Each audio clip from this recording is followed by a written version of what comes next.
Well, hello there. So, again, good morning, good evening, good afternoon, or whatever time it is over there. This is again Father Rodian, the deacon in Orthodox Church, and I'm here to talk about something about my story, basically. Yeah. How did I become Orthodox?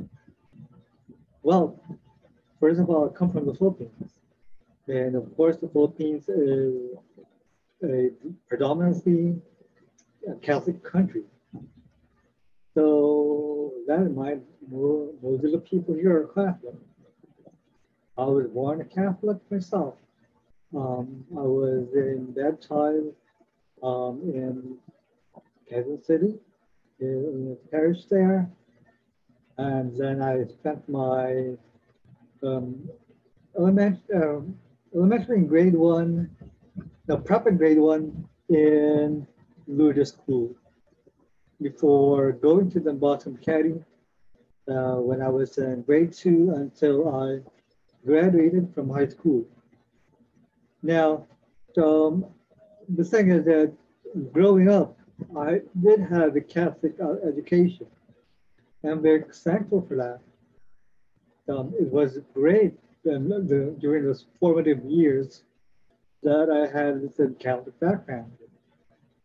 Then Boston had helped you a lot in appreciating going to church. We go to church every week. There's a weekly mass over there, aside from Sunday mass. Well, when we go as a family, of course, we have a weekly mass over there, and then if there's a feast day, then that would be 3 times a week that we go to mass. So at least we go to mass twice a week. So the appreciation of church is already there, and then we have religion class as well. That comes from um, elementary until high school. So the Catholic formation is already there. The background to knowing about the faith, the Christian faith, Catholic faith is already there. And I'm very thankful for that. And then after that, I moved in college. But then before that, before going to college, we went to Jakarta, the, the family, of course, went to Jakarta because my father there was signed there as a manager for the US company, the company he was working for. So we spent about 2 years in Jakarta, Indonesia. I studied there in Jakarta National School, grade 11. And I was supposed to go to grade 12, but then we had to go back home when the US company was sold to the Indonesian company. Although that company wanted to retain my father, okay, as a manager over there, but then my father decided just to go back home, and he got a job with General Electric. Well, anyway, so that's the thing. So we went back home here, and then I went to Lyceum of the Philippines in 1988. I studied marketing over there until my graduation in 1984. Well, at that time, of course, in 1991, I became active here in the Catholic parish where I live in the choir. So that was my first activity in the choir in the parish over here. So my continuation in life inside the church continued over here. So there.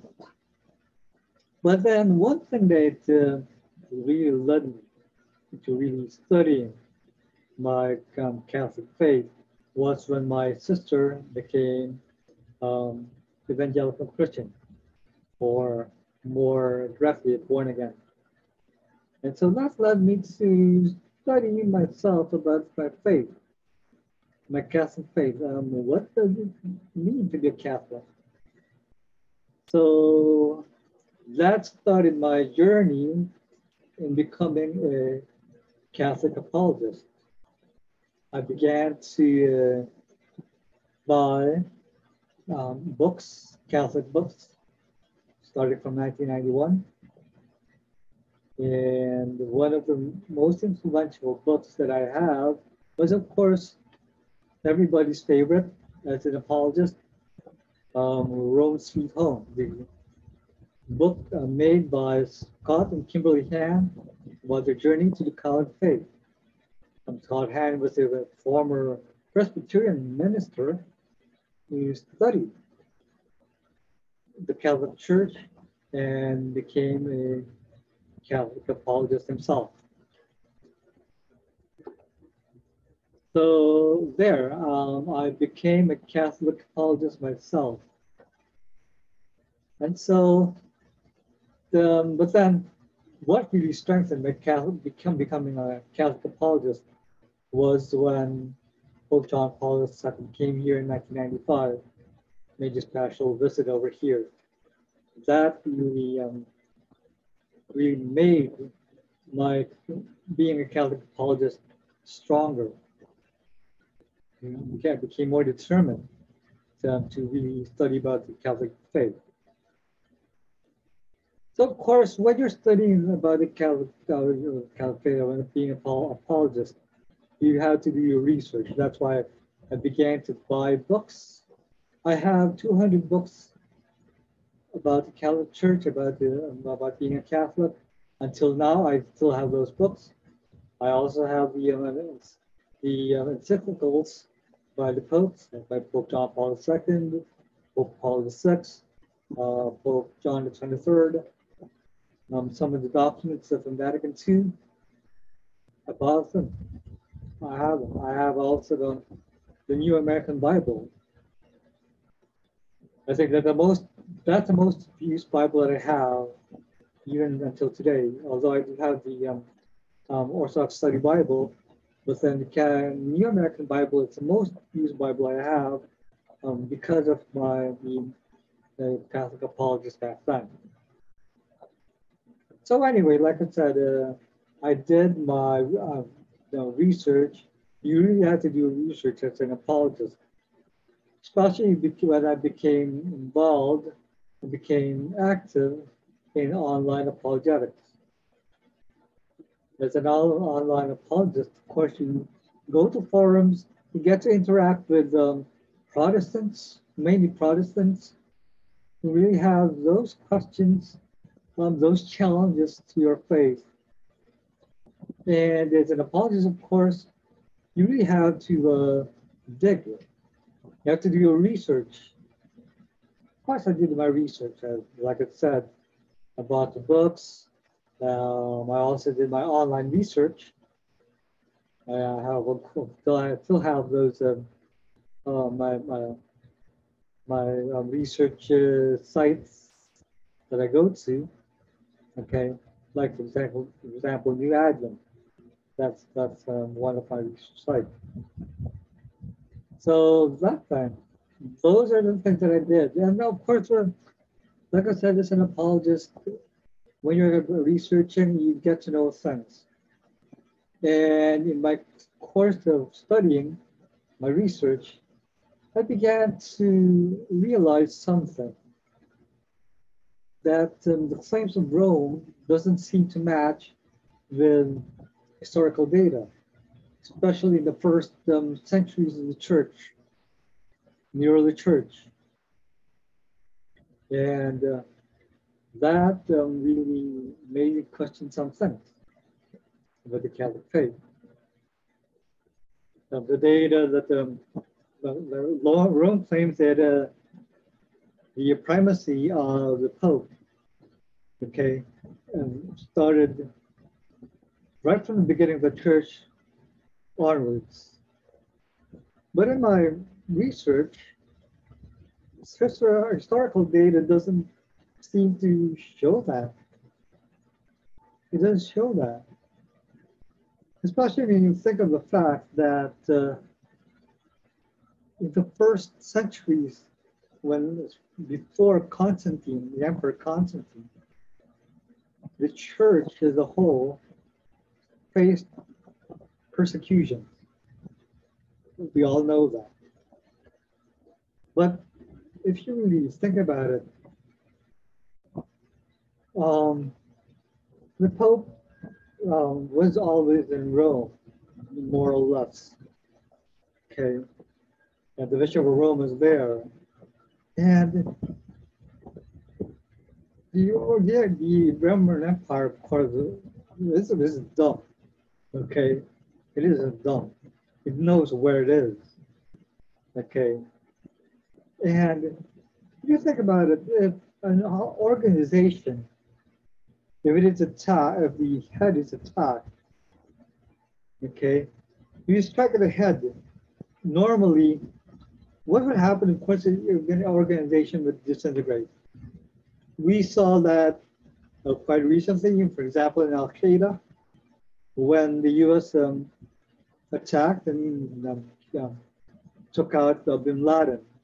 What happened to Al Qaeda? Al Qaeda, of course, didn't exactly disintegrate, but then it weakened a lot. That's also, of course, true with some of the more nefarious organizations, criminal organizations. The thing is that when you strike at the head, the criminal and the gay organization would fall down. That's natural. In any organization, not just the nefarious organizations, when you strike at the head, and then that organization would weaken, if not altogether disappear, disintegrate. So, like I said, the Roman Empire isn't dumb. If the claim of Rome is true, if the Roman Empire attacked, of course, on the head, then what would happen to the church? See, but then in my study, like I said, I realized that the church wasn't organized that way as Rome claimed, but it was made of different communities. We know that if you read the Bible, especially in Revelation, when John addressed the communities that he founded, that he went to as a missionary, that he organized. Those are the 7 churches, the churches that were under him. And you can see that those communities as well have their own leaders.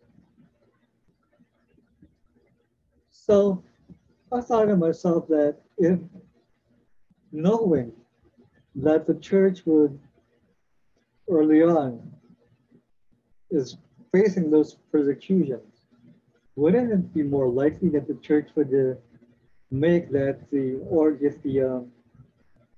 leadership or the organization's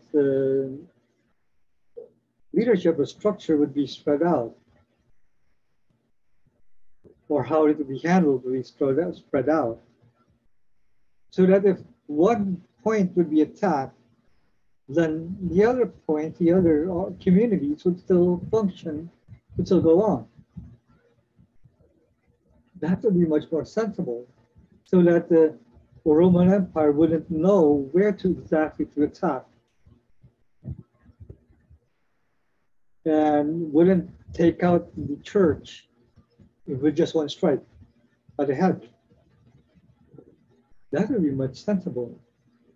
And so I said, what church is still doing that today?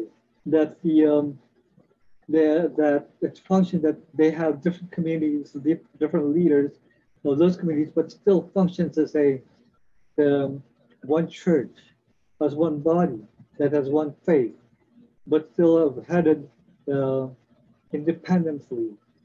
Or each community has an independent leadership, but still has one cohesive faith. I realize that's the Orthodox Church. That's how that's how the church was organized.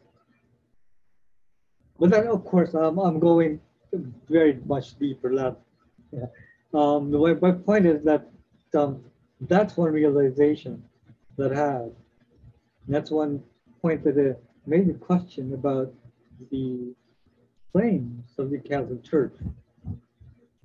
Another thing that made me think about it is that the liturgy, everything the practice of the early church until today should be more or less the same.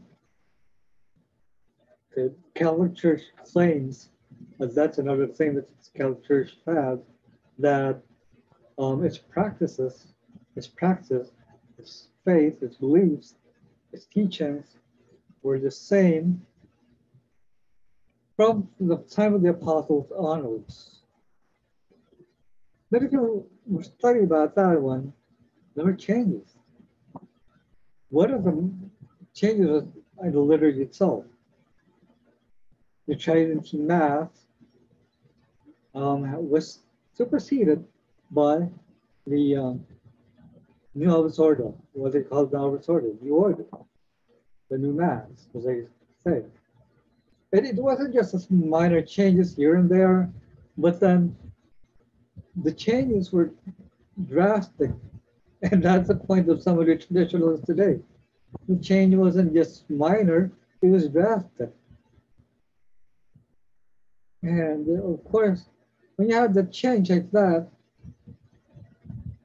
that's another thing that made me ask myself, is that how is a Catholic Church a true church? Would it be logical that a change wouldn't be made that way or not that great?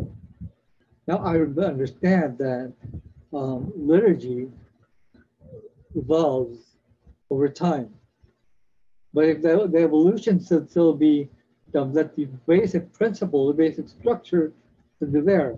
We can see that, for example, in the liturgy of Saint Basil and Saint liturgy of Saint John Chrysostom, that although there are some changes, it wasn't that great big change or very drastic change. The overall structure of the liturgy is still the same. The length might be different, but the structure of how it is performed is still basically more or less the same. So that made me question another thing. And also another thing is that if the Catholic Church is a true church, why is it that the Catholic Church changed the way it made the sign of the cross? That this is another thing that most Catholics would be surprised to find that before the Orthodox and Catholic Church made the sign of the cross the same way. It was right over left. But you'll be surprised that the Catholic Church was the one to change from right over left to left over right. So would it be sensible again that if the Catholic Church is the true church that they claim, it would be making that change? That it would just stick to its guns and say, look, we're the true church. Why are we going to make the change? You guys should be the ones who make the change, not us. We're going to stick to our guns. But no. It was the Catholic Church who made the change. Those things, if any Catholic should think about. But then I'm going ahead of myself. Like maybe those things I would talk about in more in depth in a future video. The point is that those things have made me think about whether it is a Catholic Church or true church, and then maybe find where's a true church. Another thing that made me study about the Orthodox Church is the encyclical of Pope John Paul II. The encyclical is with the sense that all may be one. That's Latin for all may be one. And he made mention about the Orthodox Church, that the Orthodox Church is the other lung of the church, that the church couldn't be function as it is without the other lung. So there's the east and there's the west.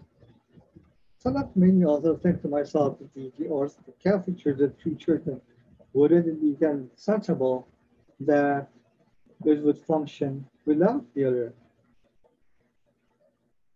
But here, there's an admission that the church is complete as a whole without the other. And that was the admission of Pope John Paul II, basically, practically, in that encyclical. So those things, like I said, I'm going ahead myself. So I thought, I began to search, where is that church? Where is the Orthodox Church?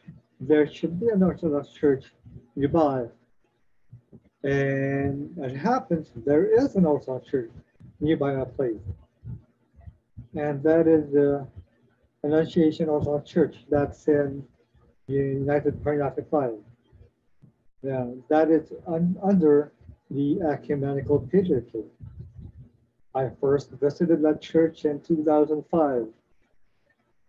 But at that time, I wasn't really that so sure that, yeah. So I went there for only 4 Sundays, attending the Divine Liturgy. At that time, the priest there was Father Theophilus.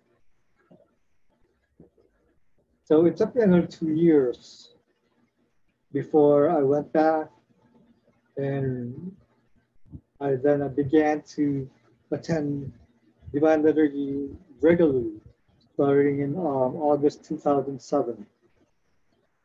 And so that's the time that I really began to attend Divine Liturgy regularly. And then I was chrismated into the Orthodox Church in April 2008. And then at that time, shortly after that, we heard that the Antiochian mission would be coming over here. And so we were, we got invited. Okay, we searched for it, we inquired about it, and then we got invited to go over to the Antiochian mission. So that's why I ended up, along with some of the people from Annunciation, we went to the Antiochian mission, where I stayed until now. I was ordained as a deacon in February 9th, 2009. So this is my 12th year as a deacon. It's February 9th, 2022. 12 years now as a servant, by God's grace, as a deacon in His church. And of course, it's still a journey that still continues on. Just because I became an Orthodox, just because I became a deacon, doesn't mean that the journey has stopped. It continues on, of course, until the time that we come face to face with Christ in judgment. Okay, so it's a work in progress, so to speak. So I'm still learning until today. I'm still learning about the church. I'm still learning all about the beauty, as I say, of the Orthodox faith, of the Orthodox Church. And now I continue on as an apologist, now not this time as a Catholic apologist, but as an Orthodox apologist.